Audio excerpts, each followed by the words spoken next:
നമസ്കാരം. നമസ്തേ തിരുവനന്തപുരത്തിലേക്ക് സ്വാഗതം. 44 ഡിഗ്രി കൊടും ചൂടിലും ഡൽഹിയിൽ തിരഞ്ഞെടുപ്പ് പ്രചരണത്തിലാണ് കേരളത്തിൽ നിന്നുള്ള ബി.ജെ.പി നേതാക്കൾ. ബി.ജെ.പി മുൻ സംസ്ഥാന അധ്യക്ഷന്മാരായ കുമ്മനം രാജശേഖരന്റെയും പി.കെ. കൃഷ്ണദാസിന്റെയും നേതൃത്വത്തിൽ 10ഓളം ബി.ജെ.പി സംസ്ഥാന നേതാക്കളാണ് ഡൽഹിയിൽ പ്രചരണത്തിനായി എത്തിയിരിക്കുന്നത്. ഇന്നലെ INA മാർക്കറ്റിൽ കേരള നേതാക്കൾ എല്ലാവരും ചേർന്ന് വോട്ട് അഭ്യർത്ഥിക്കാൻ ഇറങ്ങിയത് മറ്റു സംസ്ഥാനക്കാർക്കും വളരെയധികം ആവേശമായി മാറി.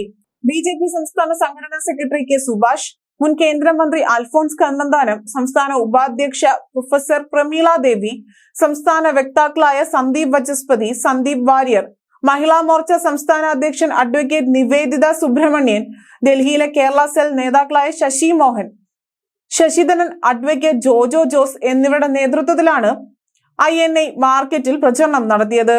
തുടർന്ന് ഉത്തം നഗർ, ദിൽഷാദ് ഗാർഡൻ എന്നിവിടങ്ങളിൽ കുടുംബ യോഗങ്ങളിലും പൊതുപരിപാടികളിലും ബി.ജെ.പി നേതാക്കൾ പങ്കെടുത്തു. ഇന്ന് മയൂർ ബീഹാർ ഫേസ് 1 ക്ഷേത്രത്തിന് സമീപമുള്ള കാർത്യായനി ഓഡിറ്റോറിയത്തിൽ മലയാളികളുടെ കൂട്ടായ്മയും സംഘടിപ്പിച്ചിട്ടുണ്ട്. 25-നാണ് ഡൽഹിയിലെ 7 ലോക്സഭാ സീറ്റുകളിലേക്കുള്ള വോട്ടെടുപ്പ് നടക്കുന്നത്.